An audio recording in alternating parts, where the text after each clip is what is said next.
ವಿಶೇಷ ಚೇತನರ ವಾರ್ತೆಗೆ ಸ್ವಾಗತ. ಸ್ನೇಹಿತರೆ, ಇಂದು ಬೆಂಗಳೂರಿನಲ್ಲಿ ನಡೆದ ರಾಜ್ಯ ಮಟ್ಟದ ಜನಸ್ಪಂದನ ಕಾರ್ಯಕ್ರಮದಲ್ಲಿ ನಮ್ಮ ವಿಶೇಷ ಚೇತನರಿಗೆ ಒಂದು ಉದ್ಯೋಗ ಲಭಿಸಿದೆ. ಅದರ ಕುರಿತು ಒಂದು ಸುದ್ದಿ ಬಂದಿದೆ, ಅದನ್ನು ನಿಮಗೆ ತಿಳಿಸ್ತಾ ಹೋಗ್ತೀನಿ.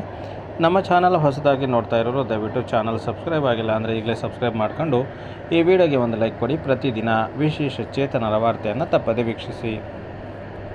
ತಮ್ಮ ಸಮಸ್ಯೆ ಹೇಳಿಕೊಂಡು ಡಿಗ್ರಿ ಮುಗಿಸಿದಂಥ ವಿಶೇಷ ಚೇತನ ಯುವತಿಯೊಬ್ಬಳು ಇಂದು ಸಿಎಂ ಜನಸ್ಪಂದನ ಕಾರ್ಯಕ್ರಮದಲ್ಲಿ ಭಾಗಿಯಾಗಿ ಸಿದ್ದರಾಮಯ್ಯ ಅವರಿಗೆ ಮನವಿ ಮಾಡಿದರು. ಆಕೆಯ ಮನವಿ ಪಡೆದ ಅವರು ಸ್ಥಳದಲ್ಲೇ ಪರಿಹಾರವನ್ನು ಸೂಚಿಸಿದರು. ಇಂದು ವಿಧಾನಸೌಧದ ಮುಂಭಾಗದಲ್ಲಿ ಮುಖ್ಯಮಂತ್ರಿ ಸಿದ್ದರಾಮಯ್ಯ ನೇತೃತ್ವದಲ್ಲಿ ರಾಜ್ಯ ಮಟ್ಟದ ಜನಸ್ಪಂದನ ಕಾರ್ಯಕ್ರಮ ನಡೆಯುತ್ತಿದೆ. ಈ ಕಾರ್ಯಕ್ರಮದಲ್ಲಿ ರಾಜ್ಯದ ವಿವಿಧೆಡೆಗಳಿಂದ ಸಾವಿರಾರು ಜನರು ತಮ್ಮ ಸಮಸ್ಯೆ ಪರಿಹಾರಕ್ಕಾಗಿ ಆಗಮಿಸಿದ್ದಾರೆ.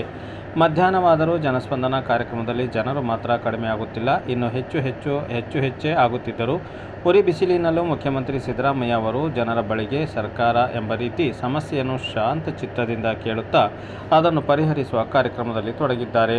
ಇಂದಿನ ಜನಸ್ಪಂದನ ಕಾರ್ಯಕ್ರಮದಲ್ಲಿ ಡಬಲ್ ಡಿಗ್ರಿ ಮುಗಿಸಿದಂಥ ಬೆಂಗಳೂರಿನ ವಿಶೇಷ ಚೇತನ ಯುವತಿ ನವ್ಯಶ್ರೀ ಎಂಬುವರು ತಾಯಿ ರಮಾಮಣಿ ಅವರ ಜೊತೆಗೆ ಬಂದು ಉದ್ಯೋಗಕ್ಕಾಗಿ ಮುಖ್ಯಮಂತ್ರಿಯವರಿಗೆ ಮನವಿ ಮಾಡಿದರು.